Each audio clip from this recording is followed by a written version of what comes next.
right, welcome to another episode of Piecing It Together, the podcast where we take a look at a new movie and try to figure out what movies inspired it. But today on the show, it's not going to be that kind of format. It's not even an episode of Piecing It Together. What we're doing today is sharing with you guys a special episode of LA Podfidential with host Chauncey Telese, who's been here on Piecing It Together a bunch of times. And I've joined him over on his podcast a few times in the past, mostly for these most anticipated of the year episodes. And we just did another one looking at our top 10 most anticipated movies of 2023. And we used to do most anticipated movies of the year episodes here on Piecing It Together, but once the pandemic happened and all that, and release dates got all kinds of screwy, we kind of put it on the back burner. But there's so many movies to look forward to, I thought my listeners would be really interested in hearing some of what I am looking forward to in the new year. So I'm sharing with you this episode of LA Podfidential that we just did. And we both do top 10s as well as some honorable mentions. We talk about a lot of what's coming in the year 2023. So I hope you enjoy it. Make sure you check out LA Podfidential wherever you listen to podcasts. Make sure you're subscribed to them. And while you're at it, make sure you're subscribed to Piecing It Together and, support all kinds of independent podcasts. We're all out here just trying to make some entertaining stuff for you guys to listen to. So check out LA Podfidential and let's talk about some of our most anticipated movies of 2023.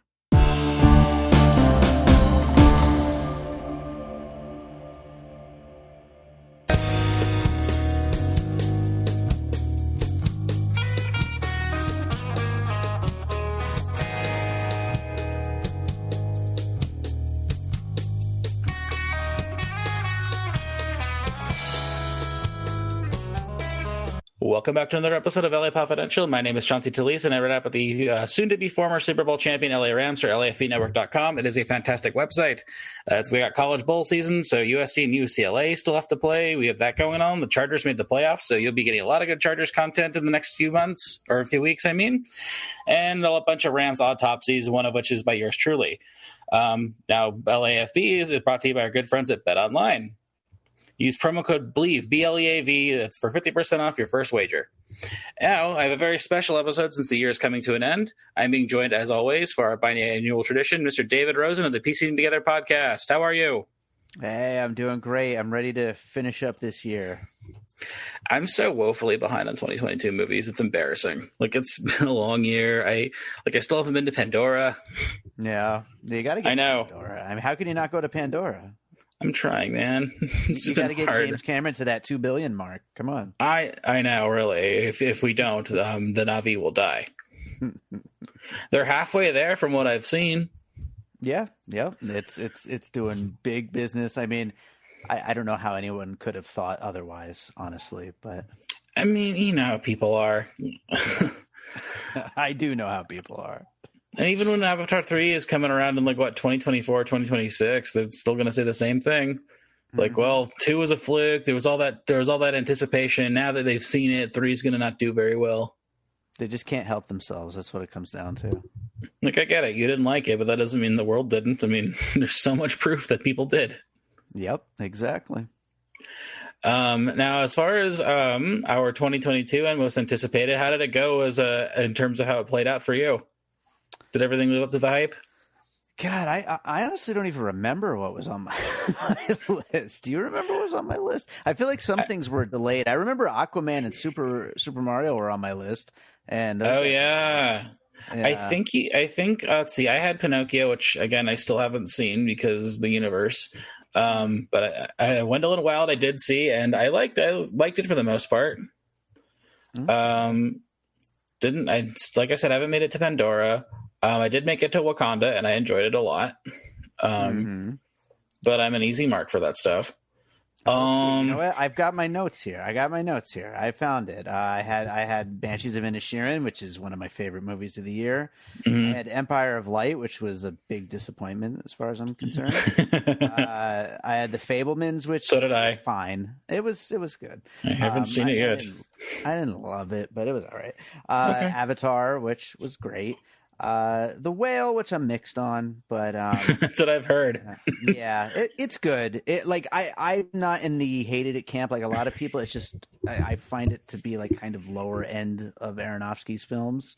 Wow. But even with that being said, I still did like it though. And I had honorable mentions for Women Talking and Black Panther: Wakanda Forever, which I really liked. Women Talking, Wakanda Forever. I'm definitely Marvel burned out at this point. That's fair. So, yeah. That's fair. Okay, well, that's not so bad. Yeah. I mean, Banshees of Inisherin I'm doing this week, damn it. Like, it's sitting there on HBO Max. I'm carving up how long is it? It's like, 2 hours? Yeah, it's not a long one. Okay. You can fit it in, and it's so good.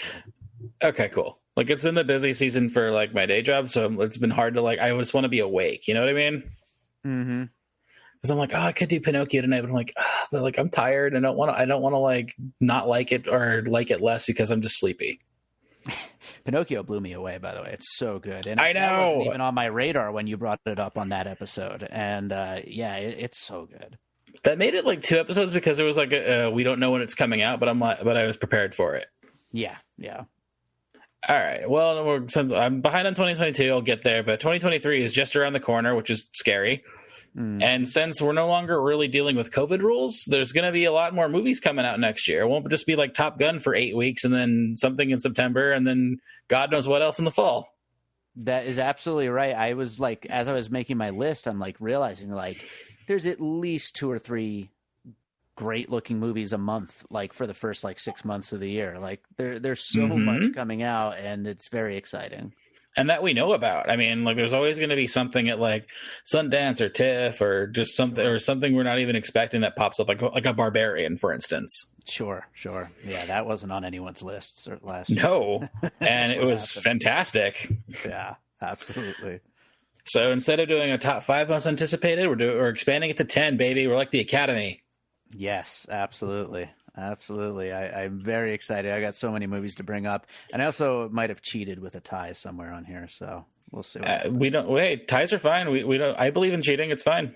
Okay, good. The more movies, the better. Honestly, that's right. I mean, after 2.5 COVID years of people complaining that there are no movies, well, that's gone now. 2023 is loaded. That's right. Absolutely. All right. Well, let's get started. What's your number 10? All right. Well, let's get the tie out of the way. These 3 movies would have been my numbers 1, 2, and 3. And so I was like, why take up 3 slots? I might as well just make them number 10 tied together. They are January's Megan, February's Cocaine Bear, and March's 65. 3 of the most ridiculous looking movies in the entire world. I can't even believe these are real movies. They just look completely insane. Megan, from the writer of *Malignant*, of course. Friend of the show, by the way. Yeah. It's awesome. And looks so much fun. I'm actually seeing it next week. I'm so excited. And I can't wait for it. Cocaine Bear, which just looks completely bananas, and I might have an announcement about very soon, actually, over on Piecing It Together, but I can't say it yet. And 65, which Adam Driver with a laser beam shooting dinosaurs. I just don't even understand how this is a real movie. I've been waiting for him to do one of these kind of movies for a long time. Like, he's built up so much I'm a real good actor cred, and I want to see him like slum it a little bit, do a little B movie, you know? Like, Star Wars doesn't count because it's like prestige sci-fi. This is like junk sci-fi, and I'm all for it because I'm an easy mark. As you know, I love dinosaurs based on our Jurassic Park episode. Sure. And no one's try to do another dinosaur movie outside of the Jurassic Park world. And this is what it's true. Like, you have Carnosaur in the 90s, but other than that, no one's really taken a stab. Yeah, absolutely true. And it looks like maybe a little bit of like Planet of the Apes vibes on it. And, it looks very just B movie, like B movie with a budget. And it's exciting. I can't wait. And Cocaine Bear is a great pick. I mean, this could be really big for Elizabeth Banks' directing career because this just looks like bananas. It looks so crazy, and it's such a great, like, wild story to make a movie out of, and to just, like, I don't know, that trailer just, I think we all were excited just off the title, but that trailer, talk about, like, living up to expectations. I hope the movie just really follows through. It's exactly what we wanted it to be. Yeah. And it's Leota, one of the last Leota performances. Yeah, that's absolutely right, yeah. And then, and Megan, of course. I mean, that looks, again, an easy mark because it's a killer doll movie. Yeah. Like, come on. Like, what do you want? Like, it's Dumpuary for a reason, but this looks like good Dumpuary. Yeah. Yeah, I know. That's another thing. Like, usually you think of January as dumping ground, but I mean, this movie has, like, some of the biggest buzz, I think, of 2023 so far, and they've been just killing it with the marketing. Like, that's another, like, surprise out of nowhere success story of 2022 was Smile, and that part of the reason, I think, was because they just absolutely killed it with all the marketing. And I feel like Megan is kind of taking a page out of that playbook. Like, they're really just killing it. Yeah, and it's another they don't really make a lot of killer doll movies. Like, Chucky is obviously the gold standard, so maybe this will be this generation's Chucky. I hope so. She could be. My number 10 is also a February movie. It's Knock at the Cabin, M. Night's new movie. Nice. I know it's based on a book. I want to know nothing about it. It's Batista doing another Gear, which I am always here for. I love Batista. It's a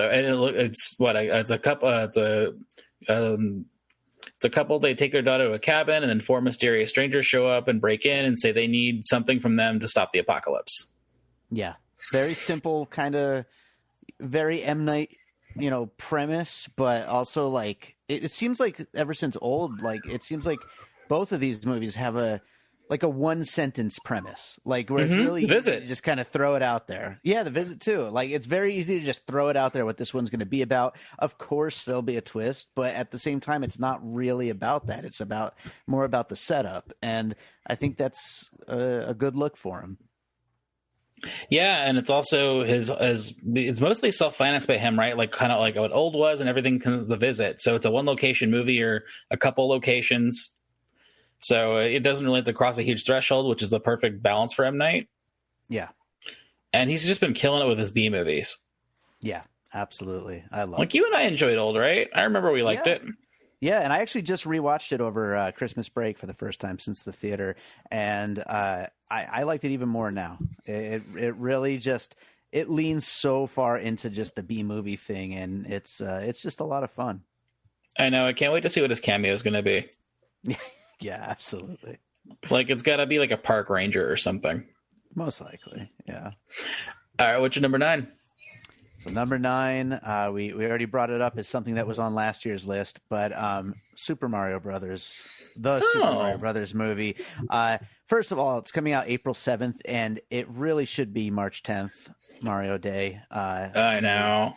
Pissed off that they didn't do that. But anyway, yes, Chris Pratt is bad, and he's a bad choice for Mario. But other than that, everything else about it looks great. I mean, the rest of the voice cast sounds great. The visuals just look amazing. Jack Black is going to be so much fun as Bowser, I think.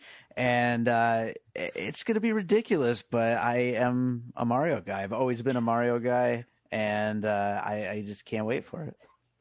Yeah, me too. I mean, again, I'm not pro Pratt as Mario. I don't understand it. Charlie Day as Luigi, I'm willing to listen. But Jack Black as Bowser is perfect, and I assume Rogan as Donkey Kong is going to work too. Yeah, I would think so. And it does look like they've done enough like homages to different Marios. So cool. Like the animation looks cool. Like, I'm into it. Yeah. Yeah, it looks really great, and it looks like it's going to have lots of, like, deep cuts for the fans and all that kind of stuff. So, as far as, like, IP-based movies, like, this is kind of this is my version of that. I do wonder if this is as big of a hit as I think it's going to be. Like, Illumination's just going to go deep into Nintendo for a while.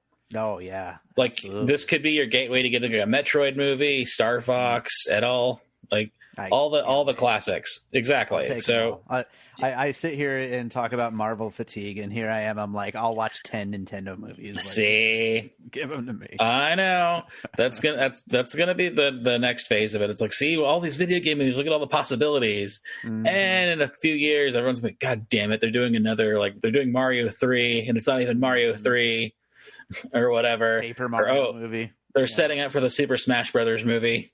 Yeah, of course. Well, I will look forward to Luigi's Mansion. So, I mean, if they don't do that, like this would have to fail hard for them not to do Luigi's Mansion. Hell yeah. My number 9, despite my better instincts, is Fast X, or is it supposed to be called Fasten Your Seatbelts or Fasten Your Seatbelts? Yes, of course. I know. I liked 9 enough, and I'm hoping 10 they really just go all out more so than they have. Like, I want a better story because the Cena stuff didn't quite work for me, but fine. But I'm very curious to see what they have cooked up because it's allegedly like the first part of the last part of the series. So sure, let's see what you have, Vin Diesel. The only guarantee I have is The Rock's not going to be in it. But Gal Gadot's coming back because of course she is. Like, sure. Yeah, why not? Might as well. There's been no trailer for it, and I am a little concerned that Justin Lin left, so I want to see if it holds together, or it's just kind of like, fine, they just let Vin run wild, and Louis Leterrier that took it over? You know what? I forget. I feel like it was someone like that. It was like a solid studio guy. Yeah, it is Louis Leterrier. Yeah. I'm like, he's probably like, fine, Vin, you drive. I'll point the camera. Yeah. Well, it'll come up later on my list, but to your point, Fast 9, a step back, but how can you not be excited for these movies? I know, and honestly, my threshold for them being good isn't very high. I just really want to see them go. I want to see what they do. I'm very curious what their grand vision is. Yeah, absolutely. All right, number 8. My number 8 is a little movie called Barbie, which will be out on July 21st. And, hell yeah. Directed by Greta Gerwig and starring Margot Robbie and Ryan Gosling. Another fantastic trailer. This trailer just absolutely killed all expectations of what we were hoping it would be like. And I mean, I don't know what to expect from this movie. It, by all means, could just be all wrong, all just ridiculous, but like, it looks so much fun, and everybody involved in it is so good that there's no reason to expect that it won't be something special. Exactly. And the production design alone, I'm like, okay, they've nailed it. Like, in the little snippet you see in the teaser, like, yep, that looks like Barbie. That's how Barbie world would look. Yeah, absolutely. And I wonder what the story is going to be with this. Like, it's hard to say. The log line is just that I think this is what it says on IMDb. It takes place in the Barbie world. A story happens. Barbie gets kicked out into the real world. Okay. I know Will Ferrell plays the head of Mattel. That's right. Yeah. And then there's a whole bunch of different Kens, like Simu Liu, Ryan Gosling, obviously. I think Saoirse is going to have a cameo as a different kind of Barbie. Okay. Like, it's going to be a lot of that. Like, maybe a Chalamet Ken, I'm sure. Yeah, that could be good. Like, I trust Gerwig. Like, if you're going to do IP, it looks like she really cares about this. This isn't like a paycheck gig. Yeah, no, absolutely. And it seems like it's probably coming from the right kind of a place to do something interesting with IP rather than just another IP movie. Like, it's got Lego movie vibes to me, where it's going to be very subversive. Yeah, for sure. That, by the way, is also my number 8, was Barbie. Okay, perfect. Right on. Like, I've had it on my radar for a while, but after the teaser, I'm like, oh, she knows what she's doing. Yeah, absolutely. Plus, like, how rules. I just want Gosling to have fun again. Like, is that so much to ask? Exactly. Remember fun Gosling? Oh, he was great. It's been a while. All right. Well, since I gave my number 8, what's your number 7? Well, my number 7 is Fast X. Yeah. Yeah. I mean, again, like, 9 was such a step down, but like, I mean, 5, 6, 7, 8, I absolutely love. But yeah, 9 just did not work very well. But by all means, I think that they're gonna like kind of course correct again. And this is a series that has course corrected before. I think they can make it happen again, and it should hopefully just be like they're just going so far off the deep end at this point that it should be a lot of fun. And another thing I'm wondering is if, with before 9, they did those Fast Fridays where they would show every Friday for like 8 weeks leading up to the movie. They'd have the free screenings of the first 8. I hope they do that again because I want to go see Fast 5 again in the theater. So. I know. But I like 9 better than 8, though, by the way. Really? I've heard a lot of people say that. I loved 8. It's just so stupid, but it's the submarine, isn't it? Yeah, the submarine's it's just great. But and they're like just skating on the ice. It's like ridiculous, Evil. I think what really hurts 8 for me is like when it's like Dom going bad. Like I don't buy that for a second, and I also just really didn't buy Shaw being allowed at the cookout. I'm sorry. It's ridiculous. Like that's the one thing I will not stand for. Like the rest of it, fine. You can have magnetic cars. You can have Charlize in a hovercraft. Dom has an illegitimate child, which I also don't buy, but fine. But you can't let someone who they still think murdered Han come to the cookout and have a Corona. I'm down for all of those things, but no more flashbacks, please. You're getting a flashback. Oh. Well, when they bring back when Gal Gadot when Giselle comes back, I think that's her name. Yeah, they're going to explain like a 5-minute flashback and be done with it. None of this Dom as a kid with his brother and their dad and all that stuff sucks. Oh God, my one worry is there'll be a time jump and like little Brian will be part of their crew. Like that's my one. But I do imagine it'll be like going through memory lane. They'll bring back all the living villains. Oh boy. Although bonus points if they bring back Eva Mendes again, but I don't think so. She's retired, allegedly. Yeah. Anyway, I'm sorry. My number 7 is in a similar vein. John Wick 4. Oh yeah, absolutely. That'll be on my list for sure. Yeah, it's John Wick. It's all I need to know. He's still at war with everybody, but there's more people on his team. Mm-hmm. And that's all I need to know. I really don't need to know anything else. Yeah, I can't wait. It's going to be. Halle Berry's back. Yes. Hell yeah. Hopefully the dogs too. I think there was a quick shot of one of the dogs in the trailer. Protect the dogs though.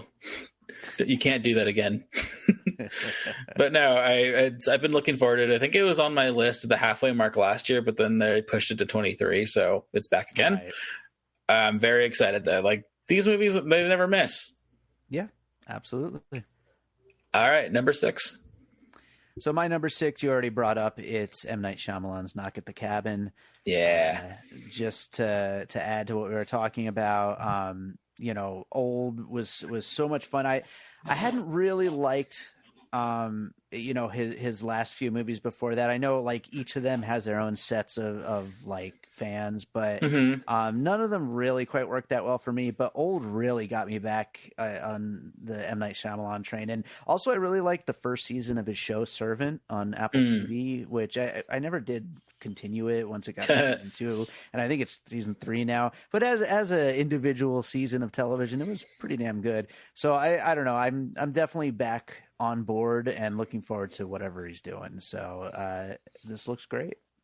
Yeah, he seems like he's in a better place, honestly. Like he's sort of accepted who he is as a filmmaker, who he wants to be as a filmmaker, and we're all better for it, honestly. Yeah, absolutely.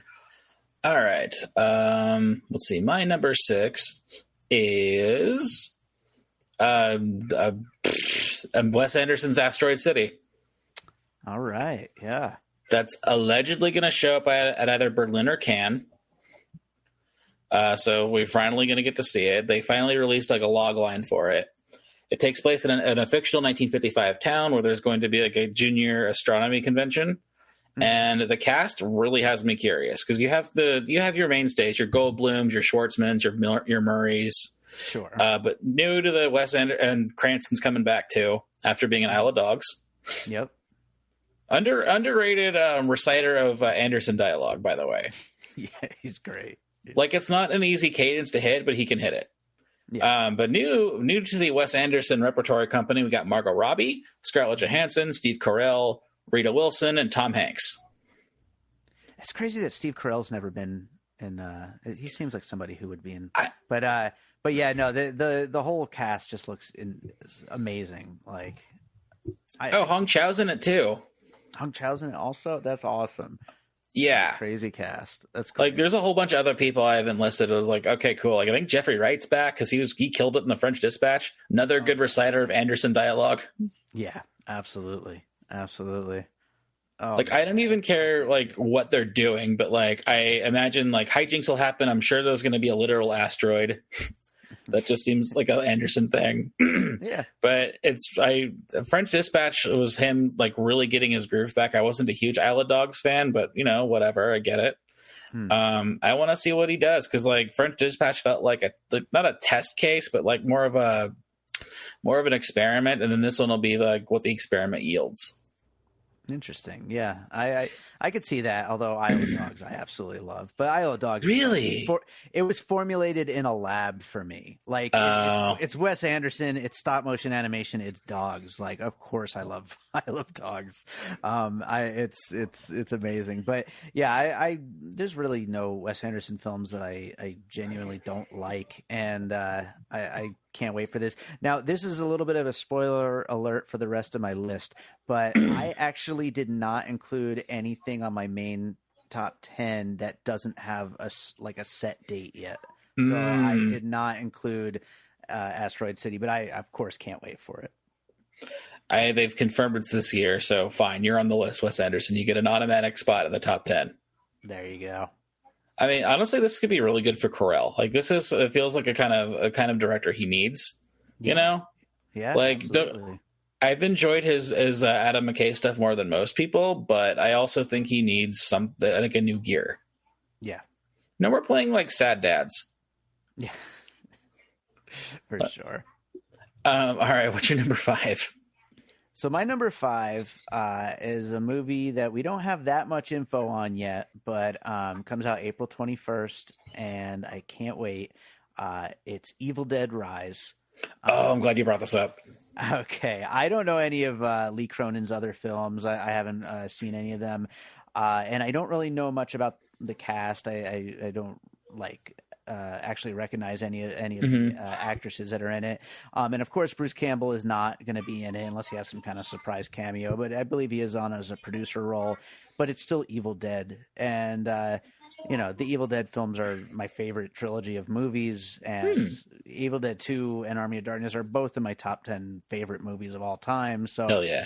How can I not, be excited about more Evil Dead? And, I don't know if this will tie in. I mean, obviously it's set in the universe. That's what they say. I don't know how it's going to tie into the other movies or into the Ash vs. Evil Dead show, but, everything about it is something that I just can't wait to see. Yeah, same here. I forgot about that one. Like I saw it this morning. I was kind of going through 2023 movies to make sure I didn't miss anybody, and I'm like, oh shit, I forgot Evil Dead. Mm-hmm. Yeah. Like, how lucky are we? I mean, if Sam Raimi and Bruce Campbell are producing, I'm very much in. I liked the remake, the Fede Alvarez one. Great. Yeah, hell yeah, great. And I think a lot of fans are a little upset that they didn't just go and make a sequel to that. But for whatever reason, that movie just seems like, I don't know, it's like Lost or something. It's like they just can't do it or something. I don't know. Well, I mean, they're an easy reset. I mean, that's Raimi's kind of thing. I mean, Evil Dead 2 was kind of a reset of Evil Dead 1, you know? Sure. Yeah, that's true.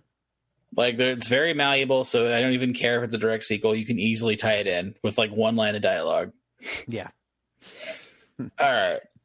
My number 5 is Across the Spider-Verse Part 1. Okay. I mean, I'm a huge Into the Spider-Verse person. I don't know about you. I liked it. It's a lot of fun. Mm-hmm. This one looks like they've promised, like they said originally it was going to be one long, like Avengers Endgame level movie, but they decided, you know what, we want stuff to breathe, which makes sense because based on the teaser where they show all the different Spider-Men that are coming through each universe, that makes sense. Like Daniel Kaluuya is going to be Spider-Punk. They're throwing every single Spider-Man they can at us, and they're really making it about Miles Morales and his mom, which I found interesting just based on the teaser. And given how really well the first one hit all the emotional beats, I'm very curious to see how they expand it. Like this one has a very high bar for me. Like the animation alone is worth it because all that the animation they did for Spider-Verse was incredible. Yeah. And is Nick Cage coming back? I think so because there's a shot of Spider Noir. I don't know how much Spider Noir you'll get, but I'm sure he'll be there. Oh, I hope so. But yeah. No, the first one is so much fun, and yeah, I mean, I'm definitely looking forward to it. Of all the Marvel movies this year, it's this is towards the top. Yeah, I mean, I know it doesn't really count because it's like a Sony Marvel, like it's its own thing. Its own thing. And Schwartzman as the Spot, who I assume is the catalyst for everything, because his whole deal is he can go through different dimensions. Like in the comics, he's like the loser and only uses it to rob banks. But like, if he wanted to, he could go like travel through different multiverse planes. Which I'm assuming he's the catalyst for everything. All right. But I'm very curious. Not much stuff there. Right, exactly. Like visually, it's going to be stunning, and I'm sure the story is going to get me. Yeah. All right, what's your number 5? So, or number 4 for me. Oh yeah, I'm sorry. Yeah. Number 4, John Wick Chapter 4. Yeah. Yeah, I mean, I'll just add that, I like John Wick a lot, the first one. I thought the second one was okay, not as good as the first one. But John Wick Chapter 3 is one of my favorite movies of, like, the last 10 years. Like, I love it so much. And it, to me, is the best one in the series. So hopefully they can take that and run with it and, raise the bar even further. They always manage to keep it fresh and expand the world in very interesting and weird ways. Like in 3, when he has to go to the desert and meet that dude to get the blood oath thing off of him. Sure, right. It's gotten so ridiculous, and I can't wait. Me neither. I'm very hyped for it. I mean, Keanu Reeves is back in my life, so I'm happy. Let's see. What do I have here? Oh, number 4. Of course, I have Oppenheimer. Okay. Very excited for this one. They showed the trailer. I mean, I'm sure you saw A Way of Water in IMAX, didn't you? Actually, no. I got to see it at a press screening, so there was no trailer, so I did not get to see the Oppenheimer thing. Oh, okay. Well, they released the trailer. I know, like, the Monday after Avatar came out. I'm like, okay, I don't know what this movie's going to be. I mean, I think I do, but with Nolan, there's always something. And I'm very pro Tenet. I'm not sure if that's a popular. It's a mid take, I guess, at this point, because a lot of people are in on Tenet. Yeah, I certainly like Tenet more than Dunkirk. Really? Mm-hmm. Interesting. Okay. Well, with Oppenheimer, like, I'm very curious how it's going to play out. Like, the cast is incredible. I mean, Damon Downey Jr. I'm the most excited for because it's like him doing a real movie for the first time in God knows how long. Sure. And then Cillian Murphy finally gets a huge showcase for himself after being just a side Nolan guy for a while, and then not really registering and on his own in a bunch of things. Right. So I'm very curious what he does when he takes the ball and runs with it. I mean, Florence Pugh I believe plays his wife, or is it? Oh no, Emily Blunt does, but Florence Pugh is in it. Right. It's got the cast. The cast is dumb loaded. I mean, they showed a snippet of Josh Peck. I was like, oh hey. He's in it too. Wow, go Nolan.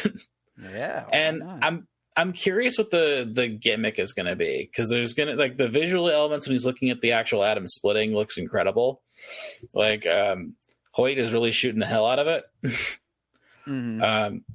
Hoyt Hoytema, is that how you pronounce his name? I'm not sure actually, but yeah, it should look amazing though. Yeah, the cinematography is going to be electrifying. That's going to the director and cinematography races at next year's Oscars are going to be loaded. Mm-hmm.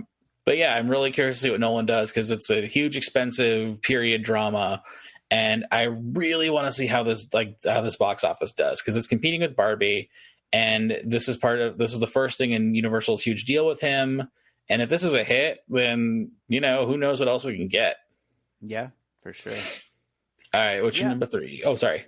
Oh, I was just gonna say, I'm not a Nolan hater, but I'm not sure. I'm not super into the historical Nolan. Like I said, Dunkirk doesn't really do much for me. I'm certainly it's a Christopher Nolan movie. Of course, I'll be there opening weekend. You know what I mean? I can't wait. But there's something about it that doesn't exactly get me super psyched. about it, but yeah, I mean, I'll be there, and of course, it's such a great cast, so Yeah. absolutely, yeah. Like there's gonna be something to it. Yeah, there's gonna be something to it, absolutely. But my number three, we'll go back to lowbrow a little bit here. I'm going with Renfield. Ooh. April 14th. Nicolas Cage as Dracula, Nicholas Hoult as Renfield. Chris McKay is directing. I don't even really know much about the project or what to expect from it. I just know that the Renfield character is just such a great cinematic character in the various, incarnations of Dracula, and just to get to see Nick Cage do this is going to just be so much fun. I know. It's honestly just the production stills of him in his Dracula outfit. Yeah, chef's kiss. It makes you like it's like whatever the opposite of secondhand embarrassment is. Like the secondhand, just like joy to get to see him dressing up like that, and he must just be having so much fun.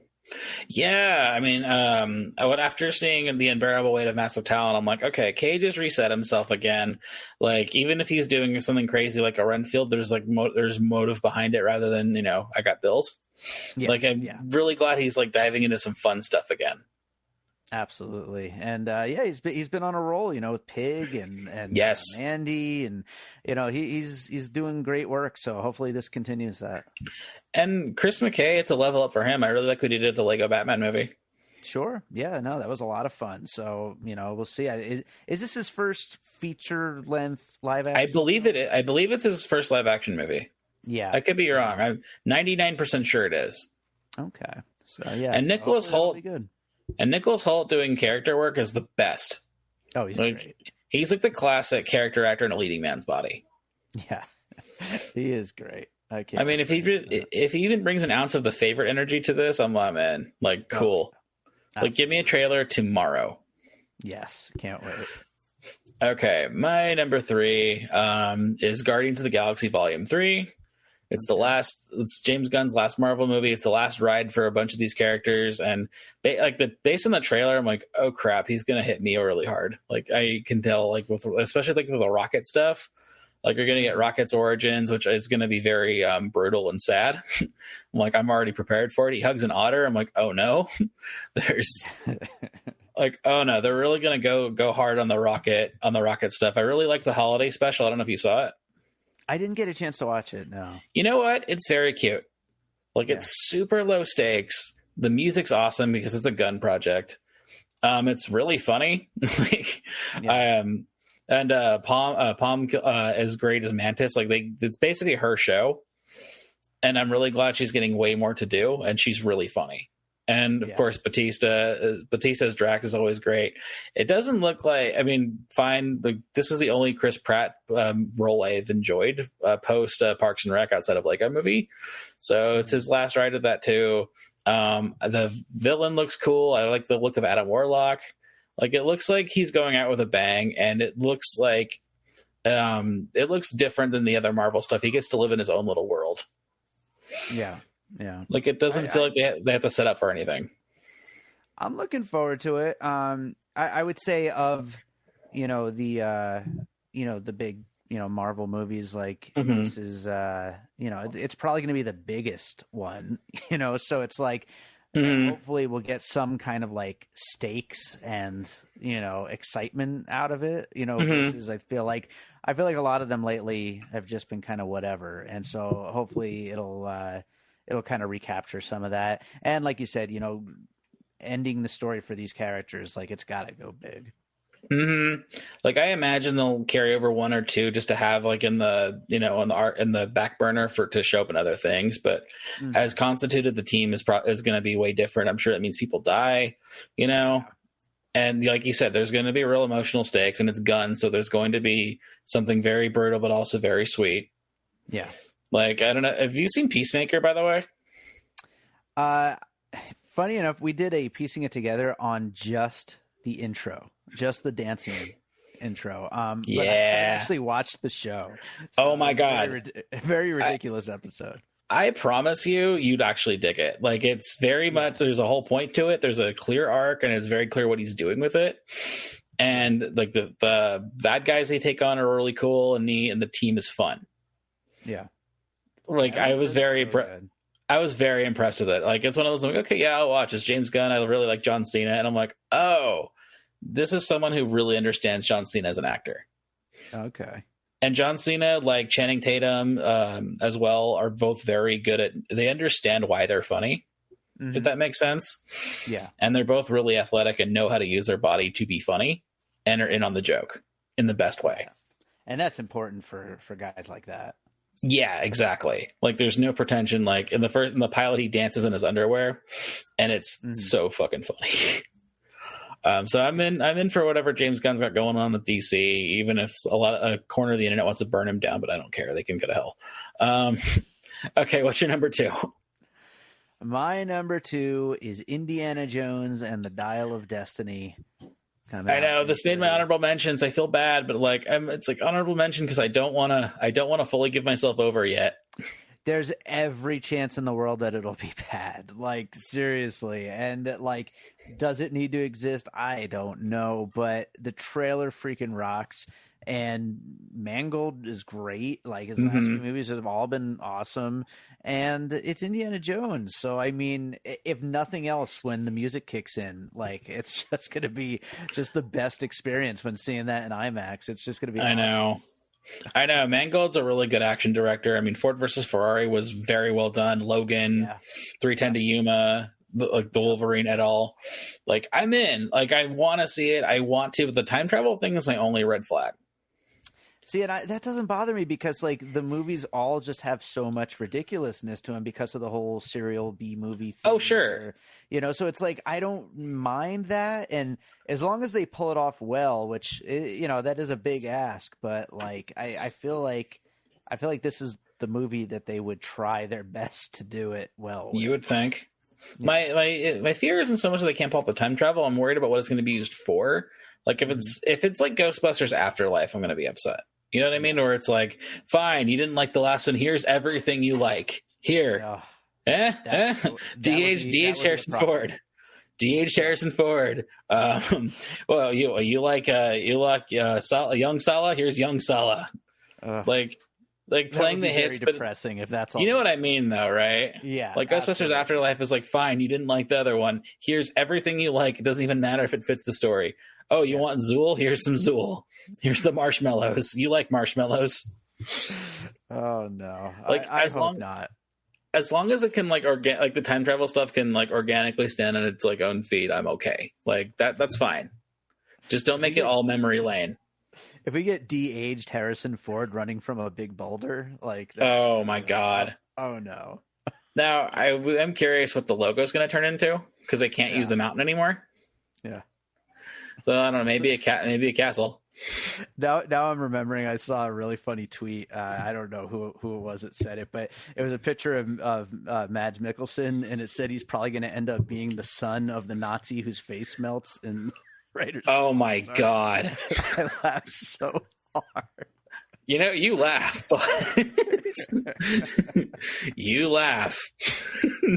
Oh, it would be the worst thing in the world. I know now. Damn it! Now I'm scared. Yeah. Okay, my number 2. My number 2. So I have I'm just making sure this is confirming my number 2. Yeah, okay. This is important. You got to pick the right one. I know it's gonna be Dune Part 2. Okay.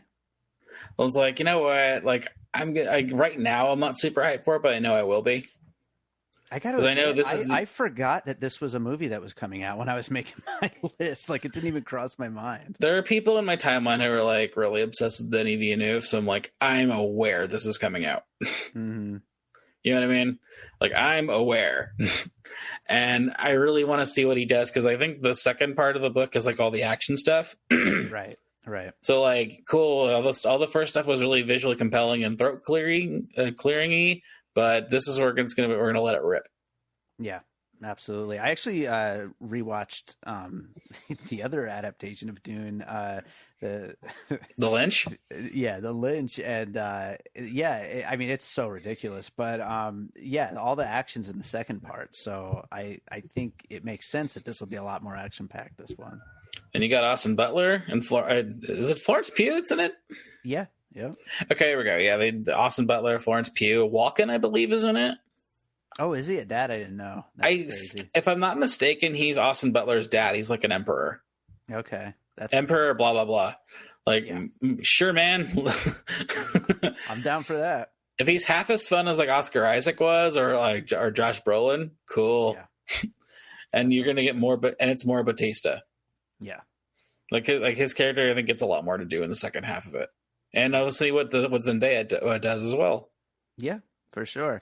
Yeah, by all means, it should be great. It should really, because that's the biggest problem with Dune was that it was only half the story. So right, and it's like we're gonna get it.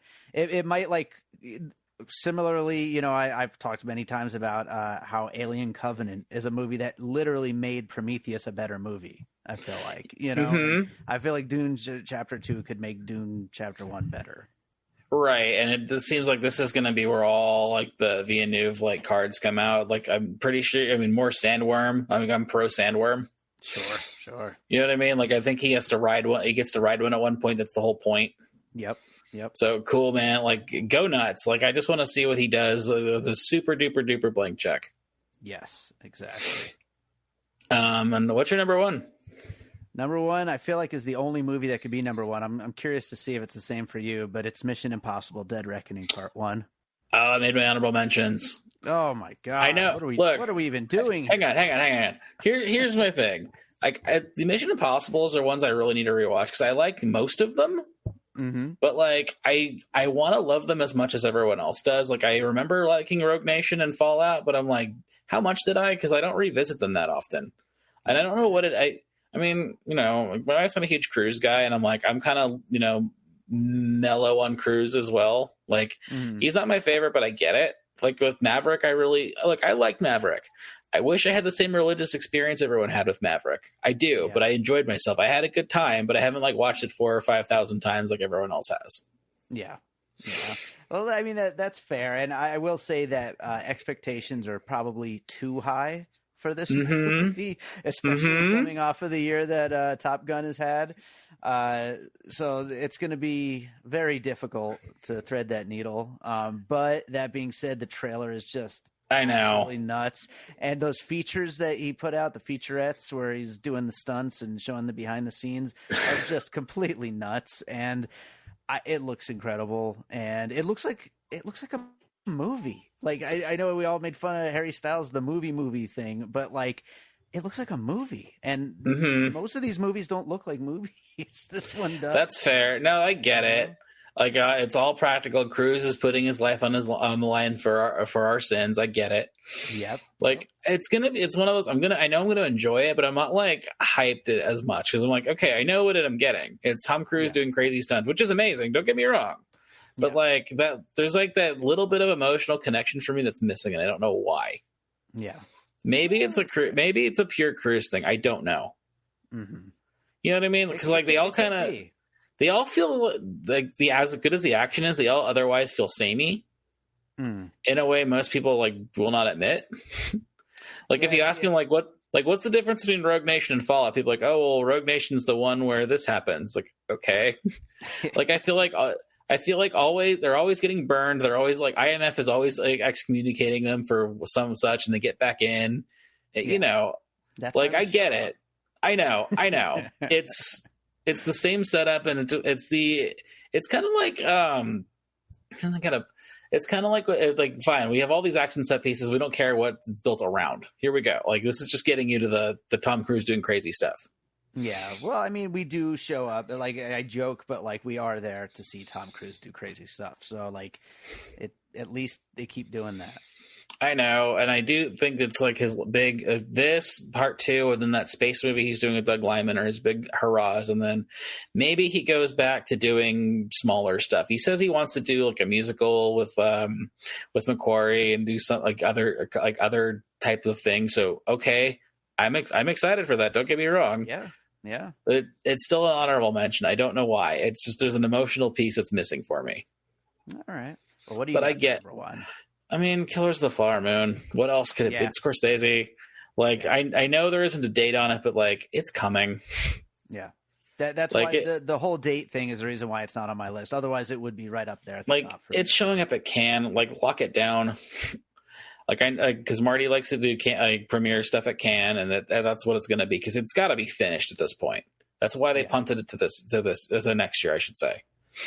I mean, De Niro, Jesse Plemons, Brendan Fraser, De Niro, Fraser, Plemons, like they're all in it. They're all solving a mystery. It seems like it's going to be a way bigger movie than that. I mean, I haven't read the book. I heard the book's pretty good. Yeah.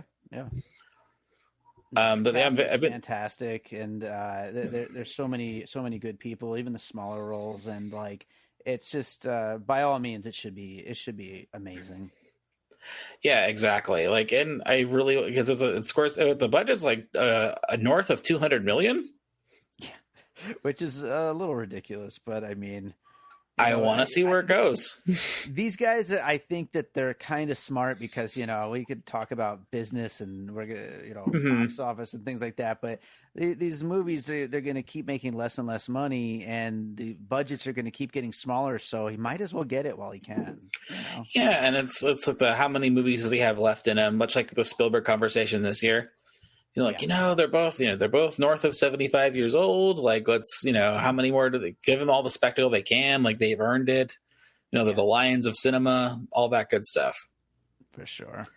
Like, I'm very excited for it. I mean, this could be a big level up for Jesse Plemons, who I've loved in everything.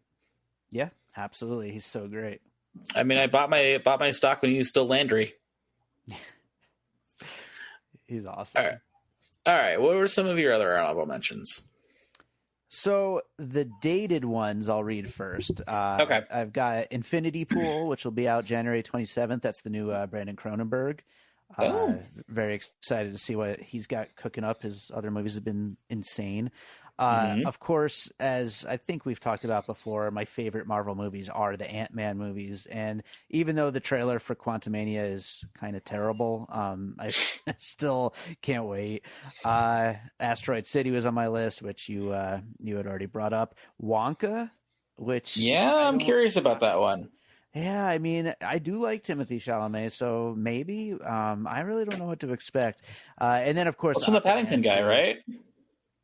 Yes, I believe so. Yeah. Paul Kring? Yeah. So okay, sorry.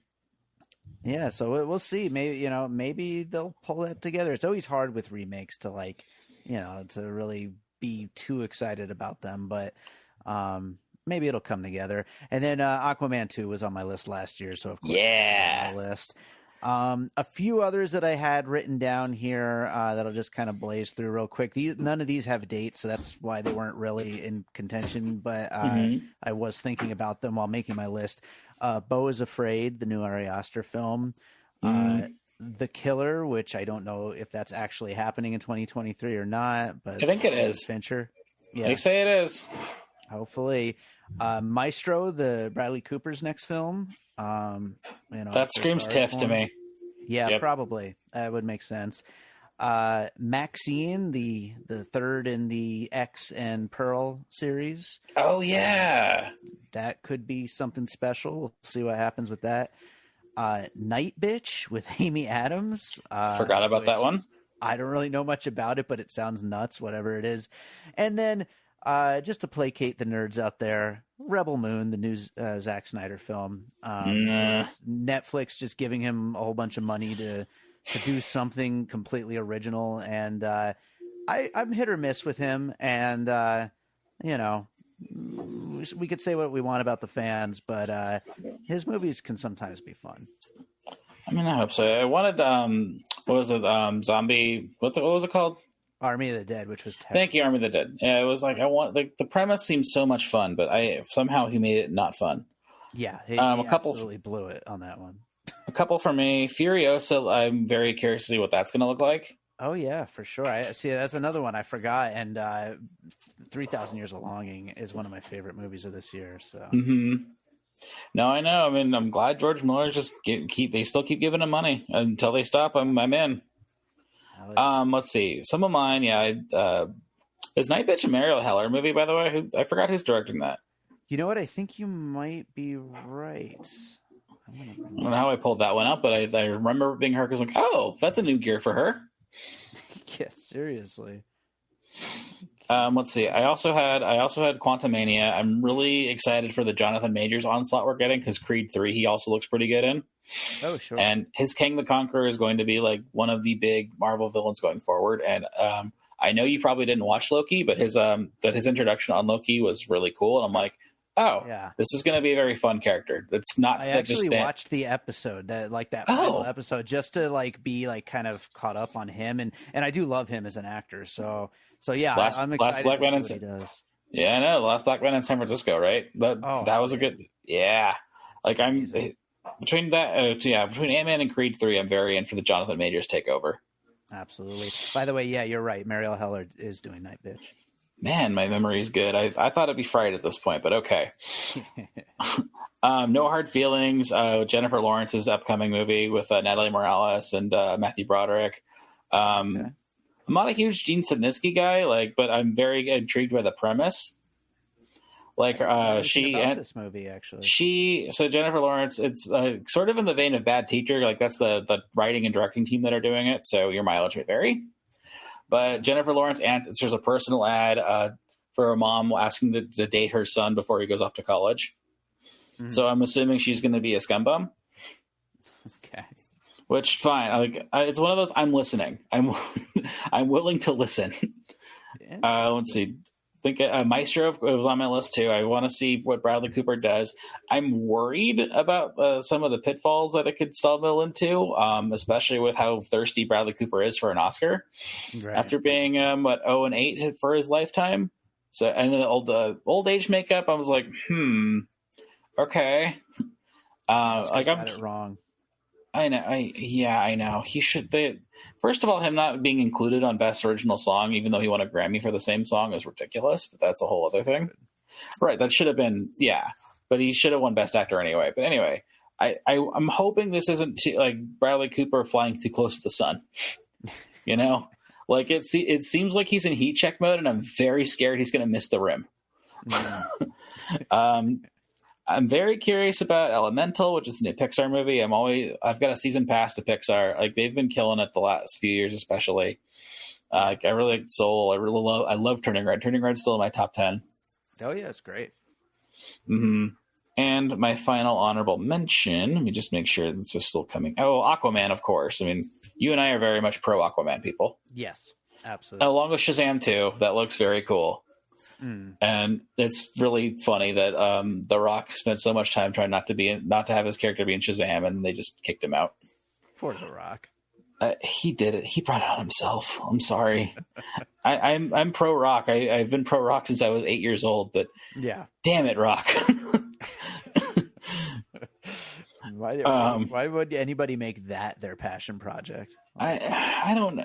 That's the thing. Like I don't understand why it was. Like I got why Deadpool was Ryan Reynolds' passion project. Like that made total and complete sense to me. Even if your Deadpool mileage may vary, like you at least understand that you could see that he cared. Yeah. You know. And my last one, I actually am very curious about the Marvels. I really like the Ms. Marvel show on Disney Plus. It was a really good high school show, and I like their Ms. Marvel. I like Nia DaCosta getting to do a huge big budget movie. Mm-hmm. I mean, her Candyman movie, you know, it was what it was, but I'm very curious to see what she can do under the confines of Marvel. Yeah, and it's going to be a huge cosmic adventure. I heard there's a huge musical element to it, which okay, I'm listening. Okay, and I think we're underrating this. Yeah, it's going to be a huge cosmic adventure because there's going to be a lot of dimensional shifting because at the end of Ms. Marvel they trade places, and then there's Monica Rambeau from the WandaVision show. Like she's also a Marvel. Like I'm a little worried that now we're getting to the point where I haven't watched these shows. Like I don't know any of these. You don't need to. I mean, Ms. Marvel I recommend just because it's very cute. Yeah, like it's only 6. I I'm not gonna know. watch I it know. either, so I know. not I'm just a saying, single one. like, Yeah. the actress is really good. Like, she's one of those, she pops. Mhm. You know what I mean? Like, you're like, okay, like, there's something here. Yeah. So fine, I get it. But I mean, for me, I'm just like, okay, I'm willing to listen. That's why you're in honorable mentions. Yeah, for sure. Like, I'm willing to at least see your trailer, and I'm going to probably be there. Yeah. All right, do you have any big bold takes for next year's box office? So I was thinking about this because, like, I'm not really a box office predictor guy. Like, I never even Sure. really think about it. But I guess the thing, like, looking at this list of movies that we just discussed and just kind of trying to think about where they're going to go, my biggest prediction is that 2023, unlike 2022, it's going to be a more well-rounded and healthy box office. Whereas we're not going to have just one Top Gun Maverick, and then at the very end of the year, we'll also get an Avatar, and like that's it. As far as like big giant successes are, but we might not have that many things that get even close to those successes. But we'll have a lot more things that are all successful and maybe overperform a little bit. I think even in the first month of the year with something like Megan, we might right off the bat see something that overperforms. Like, and we'll see week to week, month to month, the box office doing okay, which is better than it's been doing lately outside of Top Gun. That's sort of along the lines of my prediction. Like, I don't know what the highest grossing movie of next year is going to be. If I were to venture a guess, like, my big three contenders would be Indiana Jones, assuming it's good, Spider-Verse, and Mission Impossible. Yeah, and I would actually, I'm a little more nervous about Indiana Jones. Like, me too, but I mean, I don't know if young people care at all, like, you know, and old people just want to watch everything on streaming. So I don't know. I think Mission Impossible will do great, and I think Spider-Verse will do great. And if not Indiana Jones, Guardians 3, just because this is the last run factor. Sure. Yeah. Like, with that franchise specifically has built up enough equity, especially after the holiday special, which again is only 45 minutes of your time. Like, I highly recommend it. I promise. Like, it's not the normal Marvel. It's their one shot kind of thing. Like, well, I'd watch that before the other shows. So. The Wolf one you'd like to, because again, it's one contained story, 45 minutes of your time. I did watch that, actually. Oh, okay. Werewolf by Night. Okay, this is like that, but like it's a pure holiday special. Like, it feels like something you would have watched as a kid. Yeah, you know what I mean. Like, and Kevin Bacon rules in it. Nice. Well, that's the whole plot. To get me in. They want to Drax and Mantis want to kidnap Kevin Bacon because they know Peter Quill. Like, he's Peter Quill's hero, and they feel that he's been down in the dumps during this holiday season. Yeah, like, that's your premise, and it's gold. And Kevin Bacon's very much locked in. What if Transformers: Rise of the Beast becomes the biggest blockbuster of the year? That would be something, huh? That I know, it's one of those. I saw the trailer. I'm like, you know what? Like, maybe, but I don't know. Like, I think it'll open huge. So that's sort of what gets to my prediction, though. Is I think a lot of the box office angst will dissipate this year. Yeah, because like my God, like, I know you don't follow box office, but like every weekend, I'm sure you noticed, like, it was either like, we did it, we saved cinema, we're back, or like, oh my God, like, our theater's dead. Yes. Like, there was no in between. And even when something does well, it's not doing well enough. Like Wakanda Forever, for instance. Yeah, we're like, it's not a bad gross at all, but at the same time, people are like, oh my God, like, if this can't crack $1 billion, like, what will? Like, oh no. Like, I think because you'll have a lot more weekends where there's stuff in between the big stuff. Yeah. You know, like, you won't have a weekend or you won't have a Top Gun, and then the only thing you have in between that is Thor, and then nothing till November. Yeah. Or October. I think because it'll be more well-rounded, as you say, it's going to be a lot healthier. A lot more $100 million grossers, a couple surprise hits that we don't see coming. You know, big name directors will have bigger box office returns than this year did. Yeah, that's what I'm guessing. It's gonna be more well balanced. A lot. The top 10 will be a lot more varied. It won't be all Disney. Although, don't sleep on Little Mermaid. I have a feeling that's going to be huge. Unfortunately. Yeah. Like that one's a I think it could. All those movies are. Even The Lion King. Like we all love to like trash it, but like it made $500 million domestic, yeah, exactly. and I don't know anyone that's seen it. Yeah. Like it feels like a movie. Like I don't know where all these people came from, but somebody did watch it. Yeah. So yeah, I don't.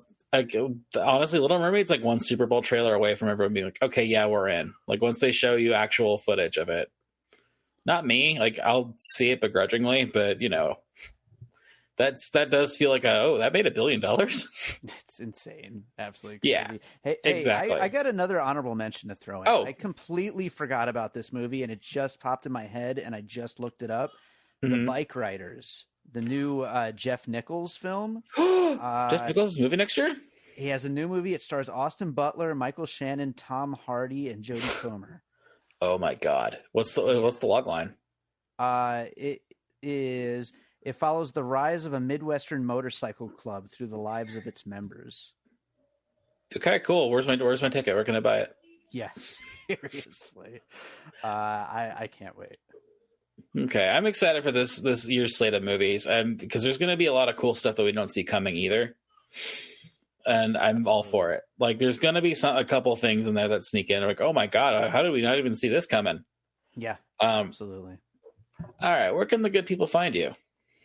Well, they can find Piecing It Together on all the major podcast apps and at Piecing Pod on Twitter and all the socials, and piecingpod.com is the website. And you can find my music by davidrosen.com. When this comes out, I actually have a brand new album coming out. It's called More Content, and it's out December 30th. Congratulations. Thank you very much. And I'm very excited about it. 16 new songs. I got a few music videos on the way from it. And people can check that out anywhere they stream music, or check out the limited edition CD on my Bandcamp. And what do you have coming up on Piecing It Together? Oh boy. Well, of course, top 10 episodes, doing top 10 films of the year, top 10 first time watches of older movies, and top 10 scores. But then I also have Babylon just went up today. I have an episode on Broker, an episode on The Menu still coming. Oh, I can't wait to see that next week when it comes on Max. It's fun. It's very fun. And talk about movies that just kind of come out of nowhere. How was Babylon, by the way, just real quick? Because I was really hyped for that, and I'm very scared I won't get to see it in theaters because it'll be gone. I love Babylon, and it is such a love it or hate it movie, and so many people hate it so much. Are you a La La Land fan? Yeah, I wish the songs were better, but overall I liked it. Okay, I mean, if you like La La Land, I think you'll like Babylon. I have a feeling that most of the people, whether they say so or not, that hate on Babylon also didn't like La La Land. But I think as a lover of movies and the history of movies, I just think it's so great. And it's really sad that it was Margot Robbie's fault that it didn't do well. God, I hate the internet. The internet's stupid. All right, David, thank you for being on my show. I can't wait to do this again in the summer when we do the back half of the year, after we've had a chance to assess what the 2023 early slate is. Yes, absolutely. Looking forward to it. All right, man. You have yourself a wonderful night and a very happy new year. All right, bye.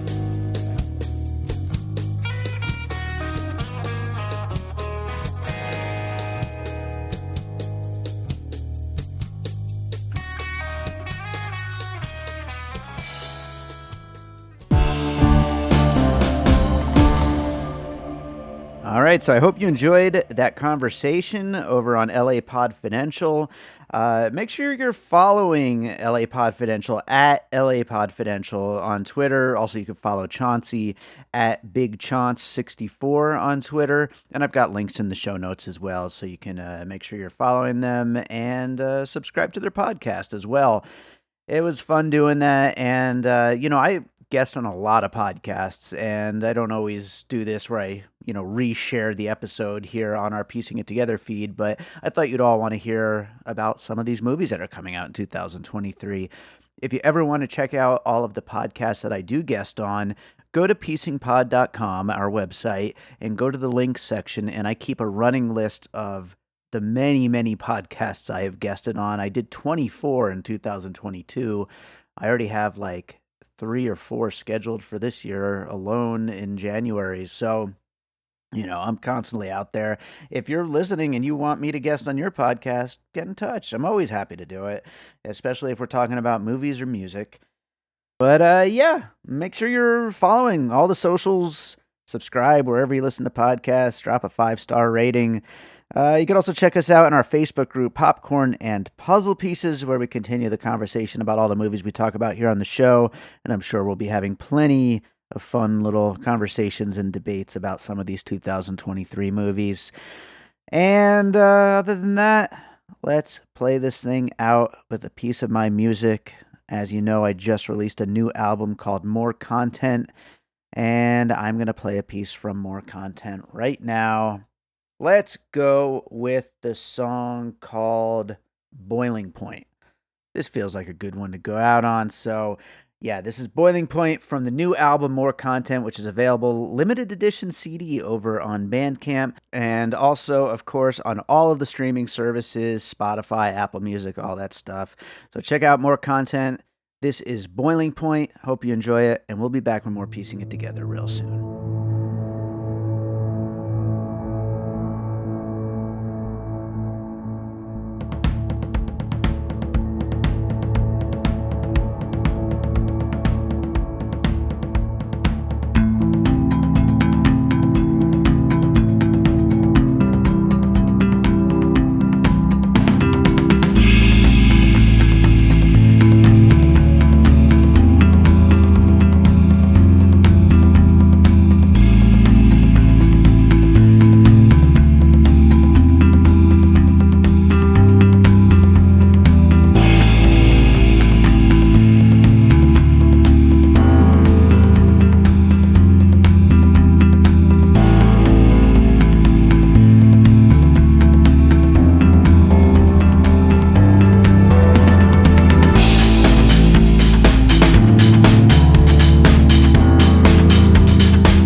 An All Points West production, produced by David Rosen in Las Vegas.